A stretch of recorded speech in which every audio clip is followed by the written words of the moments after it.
ये सदमा ये अभी भी सहन नहीं कर पा रहे हैं। ये पहले तो आ गया, ये दोबारा कैसे आ गया? आपके जवाब ही तो देने आया हूँ आज, चिंता क्यों करते हो? Anything. This is a straight fight between the AAP and the BJP. But look at this way. From 3 to 26, viewers, this is not a cakewalk for the Aam Aadmi Party. And if it can go up to 26, then it can easily go up to 35. So these are straight AAP losses. 23 AAP losses backed by the BJP. It's not over. It's not over. I'm quite struck by the fact that you have decided to stick very narrowly to the development agenda. There is another political party, the BJP, that is also running a campaign. Their campaign is going to be focusing on nationalism, Hindutva, which means that they will be focusing on CA, they'll be focusing on Article 370. I'm like, कौन मांगा? तू रास्ता देना यार. I want to ask you, you said that the guarantees that you're giving, the issues that you're raising are relevant to the people. The BJP has a completely different point of view. मेरी समझ के बाहर है। ऐसे वक्त में जब पूरे देश की अर्थव्यवस्था गड़बड़ाई हुई है, पूरा देश इतनी मंदी से गुजर रहा है और बताते हैं कि 40-50 साल की डेटा के हिसाब से सबसे ज्यादा अनएम्प्लॉयमेंट अभी है। Hundreds of people are sitting on the streets. You have seen protests on the streets of your own capital. The Chief Minister of Delhi has seen these. Large number of people are out. Are those people raising non-issues? Protest क्यों हो रहे हैं? Over CA?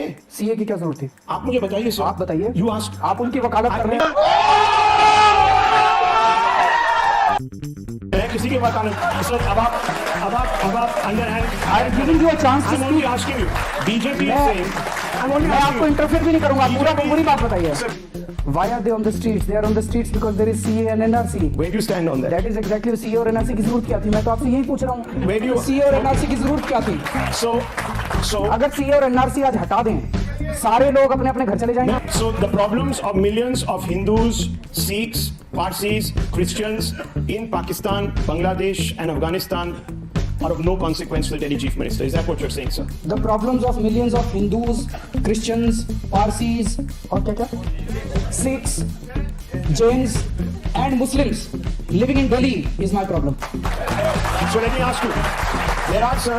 आपको पाकिस्तानियों की बड़ी problem पड़ी है। भारत के लोगों की कोई प्रॉब्लम नहीं है। Okay. भारत के अंदर इतनी बेरोजगारी है, हिंदुओं की, क्रिश्चियंस की, पारसीज की, सिखों की, उनकी बेरोजगारी सॉल्व हो गई। आपसे उनकी बेरोजगारी सॉल्व नहीं हो पा रही, इसलिए आपने जानबूझ के ध्यान भटकाने के लिए किया।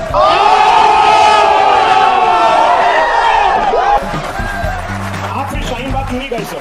क्या जरूरत है? शाहीन बाग क्या जरूरत है? मैं आपसे पूछ रहा हूँ, सर। आज तमाम इंटेलेक्चुअल जाते हैं। आप गए थे? मैं क्यों जाऊँ? मैं आपसे एक चीज पूछना चाहता ये नहीं जाएंगे। उन्होंने पूरे देश के अंदर जो बवाल खड़ा किया है, वो इसलिए खड़ा किया है कि उनसे बेरोजगारी नहीं संभल रही। पर शाहीन बाग उनके देश के अंदर जो अर्थव्यवस्था का बुरा हाल है, उनकी हिम्मत नहीं है अर्थव्यवस्था के ऊपर बात करने की। हर एक की रोजी रोटी का सवाल है। वो लोग इतने पावरफुल हैं, इनका चैनल बंद करा देंगे। इसलिए सारा दिन सुबह से शाम तक केवल और केवल हिंदू और मुसलमान, हिंदू मुसलमान। एक मिनट मुझे बोलने दीजिए। केवल 24 घंटे हिंदू मुसलमान करते हैं। ये देश सारे धर्मों से बना है, सारी जातियों से बना है। इस देश के लिए हर व्यक्ति अपनी जान कुर्बान करने के लिए तैयार है। ये देश कैसे आगे बढ़ेगा? ये देश तब आगे बढ़ेगा जब इस देश का हर बच्चा शिक्षित होगा। ये देश तब आगे बढ़ेगा जब इस देश के अंदर स्कूल, अस्पताल, यूनिवर्सिटी, कॉलेज बनाए जाएंगे। ये देश तब आगे बढ़ेगा जब इस देश के अंदर साइंटिफिक सेंटर बनाया जाएगा। ये देश सीए और एनआरसी से आगे नहीं बढ़ने वाला। ये देश में सीए और एनआरसी केवल और केवल हमारे लोगों को बांटने के लिए किया गया है, लेकिन हमारे देश के लोग बहुत महान हैं, कभी भी बंटने नहीं वाले। वो इनके और बीजेपी के मंसूबों के ऊपर पानी फेरेंगे। Let me ask you.